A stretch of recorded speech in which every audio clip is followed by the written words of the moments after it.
তো আমি নিজেই এই ঠান্ডায় থার্মাল পুরো কাঁপছিলাম।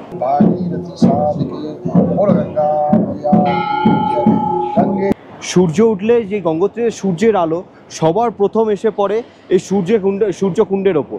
পাণ্ডব গুফার যেই পৌরাণিক মাহাত্ম্য সেটা হচ্ছে পঞ্চপাণ্ডবের ওনার কথাতে স্পষ্ট হয়েছে যে প্রণামী দিলে তবেই আশীর্বাদ পাওয়া যাবে। গোমুখ গ্লেশিয়ারের মধ্যে যে পরিবর্তন এসেছে তা তিনি তার ফটোর মাধ্যমে তুলেছেন। যেখানে আকাশ ছুঁয়েছে পর্বতের শিখর আর সেখান থেকে নামছে গঙ্গা, সেই পবিত্র ভূমি গঙ্গোত্রী। শত শত বছর ধরে তীর্থযাত্রীরা এসেছেন এখানে মোক্ষের আশায়, শান্তির খোঁজে। দেবতাদের আশীর্বাদ ও প্রকৃতির অপরূপ রূপ সব একত্রিত এই ধামে। শুরু হোক আমাদের এই পুণ্যময় যাত্রা। Good morning. গঙ্গোত্রী থেকে একটা ভীষণ ঠান্ডা সকালে আমি প্রিয়ম আপনাদেরকে স্বাগত জানাচ্ছি। আর আপনারা দেখছেন দ্য 26 অরিজিনাল। এখন সময় হয়েছে 8:50। কালকে রাত্রিবেলা বেশ খুব ভালো ঘুম হয়েছে আমাদের, বিকজ তার আগের দিন সারা রাত আমরা জেগেছিলাম, এক ফোঁটাও ঘুমাতে পারিনি। 7টা নাগাদ ঘুম থেকে উঠি। 7টা নাগাদ ঘুম থেকে ওঠার পরে আমরা স্নান করি। এবার যাচ্ছি আমরা মা গঙ্গার মন্দিরে, ওখানে পুজো দেব।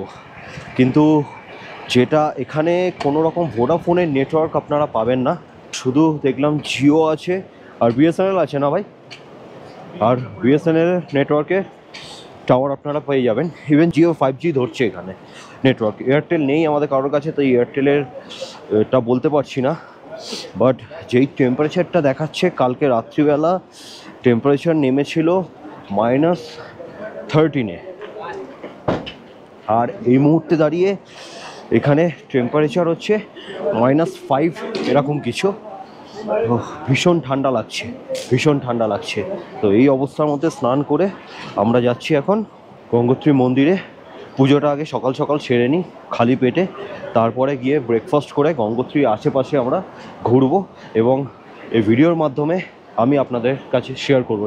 আমাদের যেই হোমস্টেটা ছিল গঙ্গোত্রীর, সেটা হচ্ছে ওখানটা ছিল আমাদের হোমস্টে। এখান থেকে ঘুরে এসে সোজা ব্রিজটা ধরে এসে এদিক দিয়ে ডান দিকে গেলেই পড়বে মন্দিরটা। কি ভাই, ঠান্ডা কেমন লাগছে?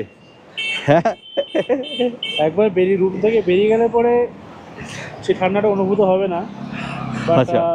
মানে কালকে আসার পর বা রাত্রেবেলা যা ঠান্ডা ছিল বা রুমে থাকাকালীন যা ঠান্ডা, মানে চরম।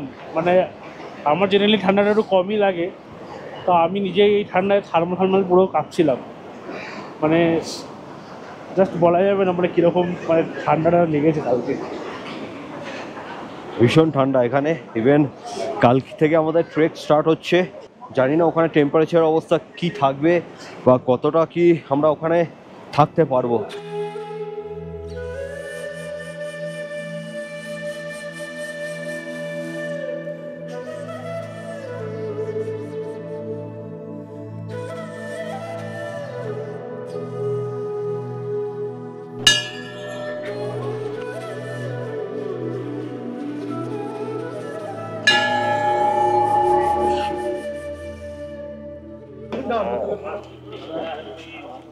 দুটো পূজার থালা নিয়ে নিয়েছি, আর ইন্দ্র একটা নিয়েছে।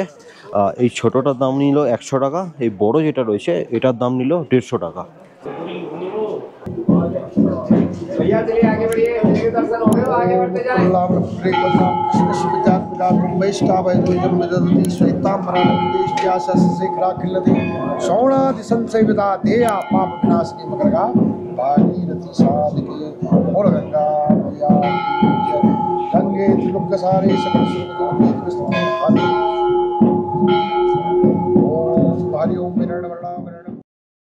ক্যামেরার রেস্ট্রিকশন থাকার জন্য আমি আপনাদের মা গঙ্গার মূর্তি দেখাতে পারলাম না, তবে মায়ের চরণ পাদুকা দুটি ভক্তি ভরে পুজো করার পর বেরিয়ে পড়ি গঙ্গোত্রী মন্দির এবং তার ইতিহাস ঘুরে দেখার জন্য। 1800 শতকের আগে এই স্থানে কোনো মন্দির না থাকায় এখানকার পূজারীরা বা এখানকার মানুষজনেরা গঙ্গা ধারার পুজো করত। কিন্তু নেপালিস জেনারেল অমর সিং থাপা এই 1800 শতকের পরে মা গঙ্গার মন্দির এই স্থানে তৈরি করেন। তা পরে অবশ্য প্রাকৃতিক দুর্যোগের কারণে ক্ষতিগ্রস্ত হয়। তবে জয়পুরের রাজা মাধব সিং 20 শতকে এই মন্দির আবার পুনর্নির্মাণ করেন। মন্দিরে মায়ের পুজো, মায়ের দর্শন শেষ হলো, মায়ের চরণ পাদুকাকে পুজো করা শেষ হলো, ইভেন গঙ্গোত্রী মন্দিরের চত্বরটাও ঘোরাও হলো। এবার আমরা একটুখানি ব্রেকফাস্টের দিকে এগোবো। এগিয়ে গঙ্গোত্রীর যে সারাউন্ডিংয়ে কিছু জিনিস রয়েছে, কিছু দেখার জায়গা, যেমন সূর্যকুণ্ড আছে, পাণ্ডব গুফা আছে, সেইগুলো ঘুরবো। ঘোরার পর দেখবো আমাদের টাইম আমাদের হাতে কী আছে, সেই অনুযায়ী আমাদের ইচ্ছা তো আছে যে গর্তাঙ্গালি ওই দিকটা যাওয়ার, তো গর্তাঙ্গালিটা ভিজিট করব। আর হ্যাঁ, এই গঙ্গোত্রী মন্দিরের যে ইতিহাস সেটা এবং এই গঙ্গার জল কিভাবে আমাদের মর্তে এলো সেই নিয়ে আমি একটা আলাদা এপিসোড বানাবো। আজকে হয়তো সন্ধ্যেবেলা আমি সেটা শ্যুট করব, তো অবশ্যই সাথে থাকবেন এবং কেমন ভিডিওটা লাগছে আমাকে কমেন্ট করে জানাবেন। সো ব্রেকফাস্ট আমাদের এসে গেছে। ব্রেকফাস্ট হচ্ছে এই যে আমাদের ইন্দ্রবাবু করছে, পোহা আছে আর ডালিয়া আছে। ডালিয়াটা প্লেন, অ্যাকচুয়ালি বাড়িতে যেই ডালিয়াটা আমি খাই সেটার মধ্যে একটু হলুদ দিয়ে দেয়, যার জন্য হলদে হলদে হয়ে যায়। বাট টেস্ট কেমন ভাই? একটু আচার নিবি? না, আচার লাগবে, এমনি ভালো লাগছে। ঠিক আছে, আমি একবার ডালিয়াটা টেস্ট করি।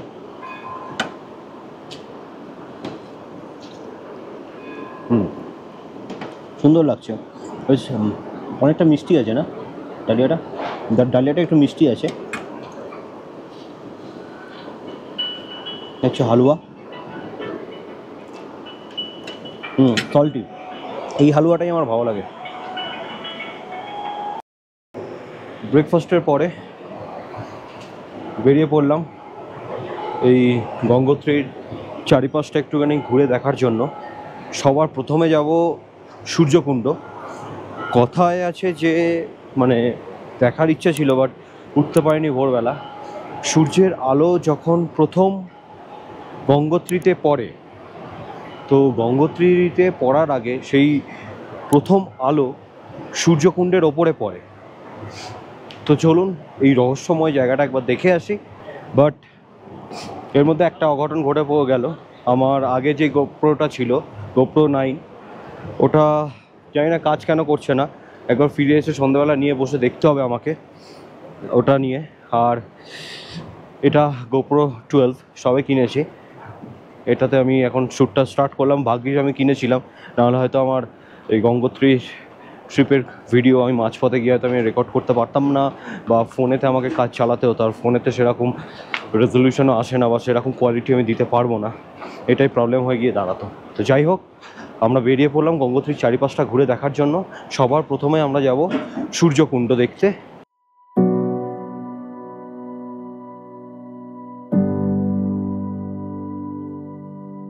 ওদিকে আছে গঙ্গোত্রী মন্দির, আর এখান থেকে এই ব্রিজটা ধরে সোজা চলে এসে এই পথে গেলেই সূর্যকুণ্ডটা পড়বে। সূর্যকুণ্ড যাওয়ার পথে এই একটা ব্রিজ দেখতে পাবেন। এই ব্রিজের এখান থেকে যে এই নদীটা বয়ে যাচ্ছে, এটা কিন্তু কখনোই আপনারা ভাগীরথী বলে বা গঙ্গা বলে আপনারা ভুল করবেন না। এইটা যেটা বয়ে আসছে এটা পুরোটাই হচ্ছে কেদারগঙ্গা। এই কেদারগঙ্গার ওয়াটার সোর্স কেদার তাল থেকে এই কেদারগঙ্গা উৎপত্তি হয়ে এখান থেকে বয়ে গিয়ে সোজা গিয়ে ওখানটায় ভাগীরথীর সাথে মিশেছে। কি অপরূপ লাগছে দেখুন একবার, কি সুন্দর লাগছে পাহাড়টা দেখুন।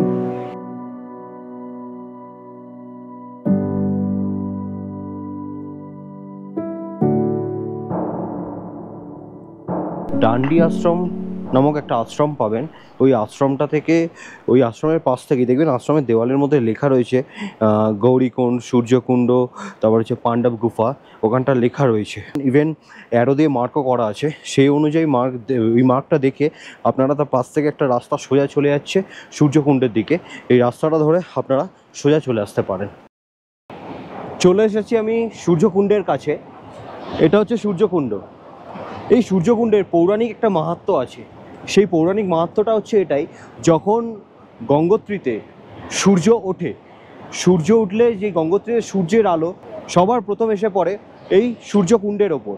অর্থাৎ বলা হয় যে এরকমই, যে সূর্যকুণ্ডের মধ্যে যখন সূর্যের আলোটা পড়লো, সেই দিনের প্রথম গঙ্গার ধারা সূর্যের আলো পড়ার সাথে সাথে সেই গঙ্গার ধারা সূর্যদেবকে প্রণাম জানিয়ে এইভাবে বয়ে চলে দেবপ্রয়াগের দিকে।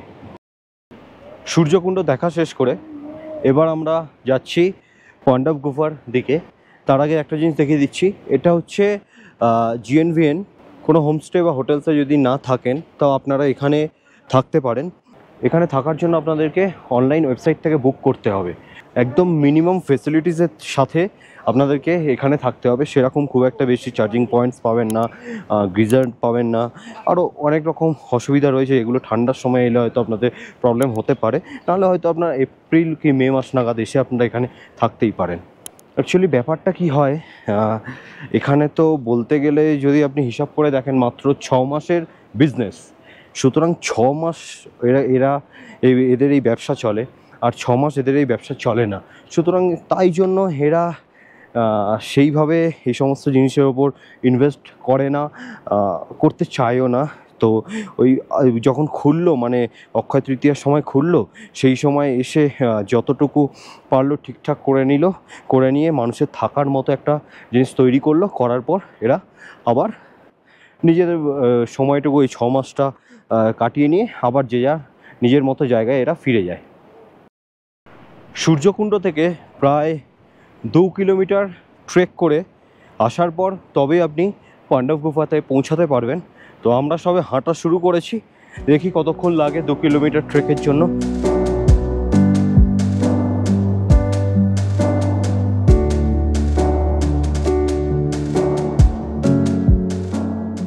বেশ সুন্দর লাগছে, চারিদিকে দেবদারু গাছের জঙ্গল। সেই জঙ্গলের মাঝখান থেকে রাস্তা ধরে সোজা চলে যাচ্ছে পাণ্ডব গুফার দিকে। খুব সুন্দর জায়গাটা, বেশ নিরিবিলি, ছাওয়াও আছে, রোদেরও খেলা আছে মাঝে মধ্যে।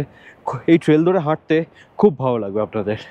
মাঝে মধ্যে একটু রাস্তার অবস্থা খুব খারাপই আছে, চড়াই উতরাই রয়েছে, কিছু বোল্ডার এরিয়া রয়েছে। ওই জায়গাটা দেখতে পারেন, যেটা আমরা পার করে চলে এলাম। তাই জন্য বলছি, যারাই চলবেন সাবধানে চলাচল করবেন। না না, এগুলোই দেবদারু গাছেরই ফল। ভাই কোথায় রে? এই তো বলছি যে গর্তাঙ্গালে কি যাওয়া হবে? আমি বুঝতে পারছি না, দেখি আগে এই জায়গাটা কমপ্লিট করি, নাহলে জায়গাটা যাচ্ছে বেশ ভালোই লাগছে। আসছে খবর করে আসার পর বোঝা যাবে হাতে কতটা সময় থাকে না। তো সেই অনুযায়ী ডিসাইড করবো নাকি। সেই অনুযায়ী এসে তোমার প্ল্যানটা করতে হবে। বিকজ 3টের সময় গর্তাঙ্গালির গেট বন্ধ হয়ে যায়। 3টের পরে আর কাউকে ঢুকতে দেয় না, আর 5টার মধ্যে ওখান থেকে বেরিয়ে আসতে হয়। তারপরে আর কাউকে থাকতে দেয় না। এখনও মেইন যেটা রয়েছে আকর্ষণ, আর্ট গ্যালারিটা, ওটাও এখনও ওটা তো করতেই হবে বস। বিকজ ওখানে যেই মানে যাকে বলা হতো অ্যাকচুয়ালি ফটোওয়ালে বাবা, উনি মানে দীর্ঘ বছর ধরে এইখানে ছিলেন। গোমুখ তপবনে গিয়ে মানে বিভিন্ন সময়ের গোমুখ গুহার ফটো তুলে তিনি রেখেছেন, ইভেন সেগুলো ফ্রেমিংও করা আছে। তো ওই যে চেঞ্জেসটা, ওটা দেখতে হবে একবার।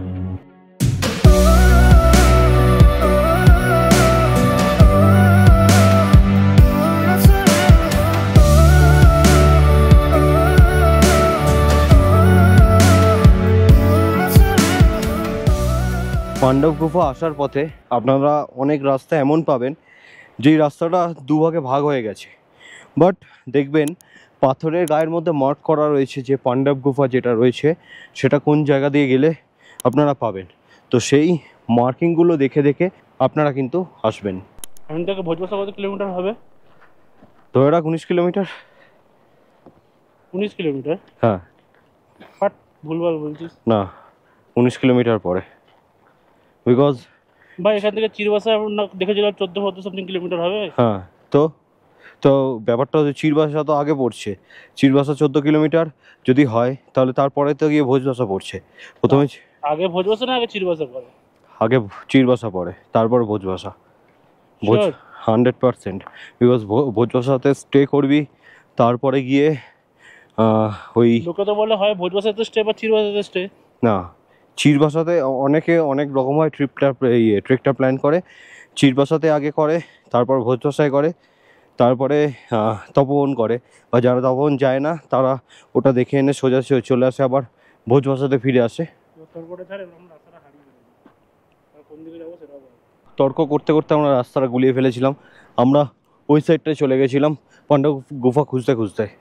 But- হঠাৎ করে আমরা কিছু লোককে দেখতে পাই, ইন্দ্রগিরি তাদের জিজ্ঞাসা করে যে পাণ্ডব গুফার রাস্তাটা কোথায়, তা ওরা দেখিয়ে দেয় এই রাস্তাতে এখনও সোজা চলতে হবে। তবে এটাও বলে দিচ্ছি আবার, রাস্তাটা 2 কিলোমিটারের নয় দাদা, কম করে হলেও 3 থেকে 4 কিলোমিটার হবে না, 3 থেকে 4 কিলোমিটার ধরে রাখুন। 2 কিলোমিটারের রাস্তা এটা নয়, 100% শিওর। 2 কিলোমিটার যদি হতো তাহলে এতক্ষণে আমরা পাণ্ডব গুফাতে পৌঁছে যেতাম। কোন দিকে বলছে?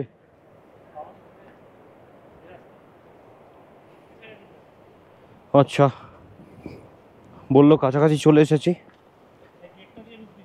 এই গেটটা দিয়ে ঢুকতে হবে, দেখুন ঢুকলেই পড়বে পাণ্ডব গুফা।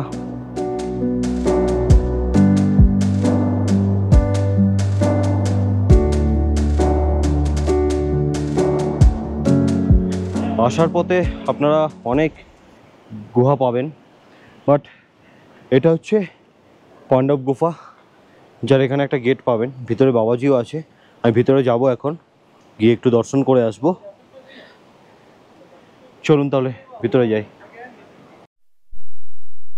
पांडव गुफा यही है क्या? पांडव आ गए? हाँ कौन से पांचों रहते थे? हाँ। कब की बात है? लोग कब आए थे रहने, पता आपको? युद्ध के बाद। युद्ध के बाद? हाँ अच्छा, जब आए थे कुरुला के इधर से? हाँ, उनको दोष लगा था ना, पितृदोष, हाँ हाँ हाँ, उसको दूर करने के लिए वो हिमालय में आए थे, हाँ। अच्छा महाप्रस्थान में। अच्छा, उसको कहते हैं महाप्रस्थान। ओके। तो उसके बाद इधर से केदारनाथ गए, केदारनाथ गए, तपोवन होते हुए केदारनाथ चले गए। फिर केदारनाथ से बद्रीनारायण, अच्छा, बद्रीनारायण से तपोवन। ओके, स्वर्ग रोहिणी की तरफ चले गए। हाँ भौजी ओके, बाहर जाने का रास्ता है? हाँ ओके, जा सकते हैं? हाँ, जा सकते हैं। ओके, भौजी को प्रणाम कर ले आपको। सीताराम नहीं छूना नहीं बच्चा, छूना नहीं। ओके, हाँ, प्रणामी तो देता नहीं है। नहीं नहीं देंगे। हाँ, उधर है प्रणामी, एक अच्छा। छूना। अच्छा, कहाँ पे रखे? वो धुना में, अच्छा अच्छा, वो फूल रखा है वहाँ पर। ओके ओके, हाँ, राधे राधे। राधे राधे। ये भस्मी लगाओ अपने को। क्या? ये भस्मी, भस्मी धुना भस्मी, अच्छा हाँ, ये धुना भस्मी। यहाँ हाँ हाँ, हाँ, लगा अपने माथे पे। ओके, हाँ हाँ, हो गया। राधे राधे बोलो। राधे राधे, राम बोलो। जय श्री राम। आप आपका आशीर्वाद ले सकते हैं? हाँ, सीताराम राजी राम ने बोल दिया, अच्छा रहो, छूना नहीं। अच्छा अच्छा अच्छा। हाँ, छूना नहीं, राजी रहो, अच्छा रहो।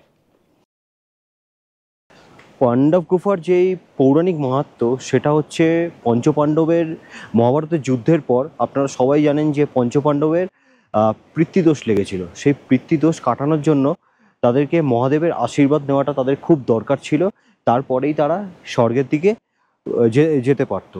এবার তারা এই রাস্তা থেকেই এসে এখান থেকে তপবন হয়ে কেদারনাথ হয়ে বদ্রীনাথ হয়ে তারা স্বর্গরোহিণীর দিকে চলে যায়। বাট এই যে এই আসার পথে তারা এই গুহার মধ্যেই, পৌরাণিক মতে অ্যাকচুয়ালি এই গুহার মধ্যেই পঞ্চপাণ্ডব তাদের কিছুটা সময় কাটান। তারপর থেকেই এই গুহার নাম হয়ে যায় পাণ্ডব গুফা। আপাতত এই গুহার মধ্যে এক বাবাজি থাকেন বছরের পর বছর ধরে, যার নাম হলো মোহন শ্রী রামকিশোর। উনি এই গুহার মধ্যেই থাকেন 12 মাস। ইভেন যখন দিওয়ালির পরে গঙ্গোত্রীর মন্দির বন্ধ হয়ে যায় তখনও তিনি এখানেই থাকেন। উনি এত বছর ধরে যোগ্য ফোগ্য যে আছেন, হ্যাঁ ঠিক আছে, হ্যাঁ অনেক সন্ন্যাসীরা থাকবে হ্যাঁ যারা ছেলে ফেলে, হ্যাঁ সেই জায়গা থেকে তুই যেরকম মানে নেগেটিভ কমেন্ট করিস, হ্যাঁ। তা ব্লগার মানে কি হলো? আমি তো শুধু কিছু কিছু খারাপ, আমি এমনিতেই খারাপ জিনিস তুলে ধরি না, বাট কিছু খারাপ জিনিস। এটা ভাই ধর্ম নিয়ে ভাই, কোনো ধর্ম নিয়ে না, আমি ধর্ম নিয়ে তো কোনো কথাই বলিনি। আমি তার বিহেভিয়ার নিয়ে কথা বলেছি, যেটা ওনার কথাতে স্পষ্ট হয়েছে যে প্রণামী দিলে তবেই আশীর্বাদ পাওয়া যাবে, না হলে নয়। আর আমরা ছোটোবেলা থেকে পড়ে এসেছি আশীর্বাদ জিনিসটা কখনো টাকা দিয়ে কেনা যায় না। তাহলে আমরা কি ভুল পড়ে এসেছি? আপনারাই বলবেন, কমেন্ট করে জানাবেন যে আমি ঠিক না ভুল। যাই হোক, তর্ক বিতর্ক অনেক পরে থাকবে। আপাতত পাণ্ডব গুফা দেখার পর এবার আমরা যাচ্ছি স্বামী সুন্দরানন্দজির যেই আর্ট গ্যালারিটা আছে সেটা ভিজিট করার জন্য। ওই আর্ট গ্যালারিতে দেখবেন মানে যদি ভিডিও করতে দেয় তাহলে আমি অবশ্যই দেখাবো, গোমুখে দীর্ঘ বছর ধরে গোমুখের মধ্যে যেই চেঞ্জেসটা এসেছে সেটা তিনি ফটো ফ্রেম করে লাগিয়ে রেখেছেন এবং আরও অনেক কিছু সম্পর্কে জিনিসটা জানা যাবে। টোটাল 5 তলার এই আর্ট গ্যালারিটা। এই আর্ট গ্যালারি 5 তলার মধ্যে প্রথম 2টো ফ্লোরে সম্ভবত, যতটুকু আমি ইনফরমেশান মানে পেয়েছি বা মনে আছে আমার যতটুকু, সম্ভবত ফার্স্ট অ্যান্ড সেকেন্ড ফ্লোরে হচ্ছে গ্যালারি, তারপরে 3টে ফ্লোর তারা যোগব্যায়ামের জন্য ব্যবহার করেন। আশা করি জায়গাটা আপনাদের খুব ভালো লাগবে, সঙ্গে থাকুন। এবং আর্ট গ্যালারি যাওয়ার যেই রাস্তাটা সেটা মানে বিল্ডিংটা দেখে আমার মানে ফটোতে দেখার পর আমার মনে পড়লো যে আসার পথেই আমি ওই বিল্ডিংটা দেখতে পেয়েছিলাম। এই রাস্তাটা দিয়ে আমরা আসি, তো এই রাস্তা দিয়েই আমাদের ফিরে যেতে হবে। ফিরে যাওয়ার পথে ওই আর্ট গ্যালারিটা পড়বে। সূর্যকুণ্ডের একদম সামনেই ছিল তপোবনম হিরণ্যগর্ভ আর্ট গ্যালারি, যেটা তখন নোটিস করিনি। পাণ্ডব গুফা ফিরে আসার পথে এটা দেখতে পেলাম, যে তখন যদি নোটিস করতাম তখন হয়তো আগে এটাই আমরা ভিজিট করে নিতাম। জানি না এখন ঢুকতে দেবে কিনা, দেখি একবার যাই, যদি ঢুকতে দেয় তো আর্ট গ্যালারিটা ভিজিট করে আপনাদের দেখাবো আর এর সম্পর্কে বলবো আপনাদের। এই যে এটা হচ্ছে তপোবনম হিরণ্যগর্ভ আর্ট গ্যালারি। আমি আছি এই মুহূর্তে তপোবনম হিরণ্যগর্ভ আর্ট গ্যালারি। আমার পিছনে আছে আর্ট গ্যালারিটা, দেখতেই পাচ্ছেন। এটা 5 তলার একটা বিল্ডিং। ইভেন এর প্রথম 2টো ফ্লোরে রয়েছে গ্যালারি বা মিউজিয়াম বলতে পারেন। আর তার ওপরের 3টে ফ্লোরে যতদূর মনে হয় যে যোগব্যায়াম এখানে শেখানো হয়। তপোবনম আর্ট গ্যালারিটা 2019 সালে মানুষের জন্য ওপেন করা হয়। এই তপোবনম আর্ট গ্যালারিতে এলে আপনি পাবেন তপোবনম মহারাজজি যিনি ছিলেন এবং তার শিষ্য স্বামী সুন্দরানন্দজি। তিনি আসলে এই গেরোয়াল হিমালয় অংশে এবং এই তপোবন বলুন, গঙ্গোত্রী বলুন, এই এরিয়াতে তার এসে এতটাই ভালো লেগে গেছিলো এবং তিনি এখানেই থেকে গেছিলেন এই তপোবনম মহারাজজির শিষ্য হয়ে। দীর্ঘ 40 বছর ধরে স্বামী সুন্দরানন্দজি এই গেরোয়াল হিমালয়, তপোবন, গোমুখ গ্লেশিয়ারের মধ্যে যে পরিবর্তন এসেছে তা তিনি তার ফটোর মাধ্যমে তুলেছেন এবং পরে সেই ফটোকে প্রিন্ট আউট করে এই গ্যালারির মধ্যেই ফ্রেম করে লাগানো আছে। আপনারা যদি আসেন সেই পরিবর্তন কিন্তু আপনারা দেখতে পাবেন যে আজ থেকে 40 বছর আগে এই গোমুখ গ্লেশিয়ার কেমন ছিল, এই গঙ্গোত্রী কেমন ছিল, সেটা আপনারা এসে এই ফটোর মাধ্যমে দেখতে পাবেন। এছাড়াও আপনারা পাবেন যেটা তপোবনম মহারাজজি যিনি ছিলেন সে তার ব্যবহৃত বিভিন্ন ধরনের জিনিস এই মিউজিয়ামের মধ্যে রাখা রয়েছে। এটা আমি বলবো যে গঙ্গোত্রীতে এলে এটা আপনার মাস্ট ভিজিট প্লেস আপনারা বলতে পারেন। এখানে যদি আসেন তাহলে এই গোমুখ গ্লেশিয়ার, মাউন্ট শিবলিঙ্গ, মাউন্ট মেরু, এছাড়াও আরও কিছু ফটো দেখলাম, মানস সরোবরের ফটোও আমি দেখলাম, মানস সরোবরের ফটোও রয়েছে। মানে সেই সময় এই জিনিসগুলো কেমন দেখতে ছিল সেটাও জানার ইচ্ছা জাগে মনের মধ্যে এখনকার যে এই জিনিসগুলোকে দেখার পরে। আপনারা আসুন, কোনো টিকিট এন্ট্রির জন্য কোনো টিকিট এরা চার্জ করে না, শুধু হ্যাঁ ভিতরে কোনো রকম ফটোগ্রাফি বা ভিডিওগ্রাফি অ্যালাউ নয়। সুতরাং আপনারা এসে নিজের চোখে দেখে সেটাকে স্মৃতি হিসাবে মনের মধ্যেই রেখে দেবেন। তাইও এই ফটোগ্রাফি আর ভিডিওগ্রাফি অ্যালাউ নয় বলে আমি কিন্তু ভিতরে কোনো রকম কি ভিডিও করতে পারলাম না। আমি এসে ভিতরে আমি কি দেখলাম সেটাই আমি আমার কথার মাধ্যমে আপনাদের কাছে তুলে ধরলাম। আপনারা আসুন, মাস্ট ভিজিট প্লেস, বারবার বলছি আপনারা এসে একটাবার এখানে ঘুরে যাবেন। হয় এই সূর্যকুণ্ড তো সবাই আসেন, সূর্যকুণ্ডর ঠিক একদম গায়ে রয়েছে এই আর্ট গ্যালারিটা। গোমুখ তপোবন এই সিরিজের গঙ্গোত্রী ধামের এই ভিডিওটা আপনাদের কেমন লাগলো আপনারা অবশ্যই কমেন্ট করে জানাবেন। আর তার সাথে আপনাদের যদি ভালো লেগে থাকে ভিডিওটি লাইক করবেন, সাবস্ক্রাইব করবেন এবং আপনাদের পরিবারের সমস্ত মানুষের সাথে শেয়ার করে দেবেন, যাতে এই ঐতিহাসিক জায়গার ইতিহাস সম্পর্কে জানা যায়, তারাও জানতে পারে। আমাদের হিন্দু ধর্মের অতীত ইতিহাস আপনারা সবাই জানেন, তাও আমি এই দেবী গঙ্গার মর্তে আগমন নিয়ে আমি একটা আমার উপলব্ধি এই আমার চ্যানেল দ্য 26 অরিজিনালে তুলে ধরবো। এটার জন্য আমি একটা আলাদা এপিসোড নিয়ে আসবো, যেটা আশা করছি আপনাদের খুব ভালো লাগবে। এবং এই সিরিজের সমস্ত ভিডিওগুলো আপনাদের কেমন লাগছে আপনারা অবশ্যই কমেন্ট করে জানাবেন। তাহলে সঙ্গে থাকবেন, সাথে থাকবেন, ভালো থাকবেন। আবার দেখা হচ্ছে এক নতুন এপিসোডে।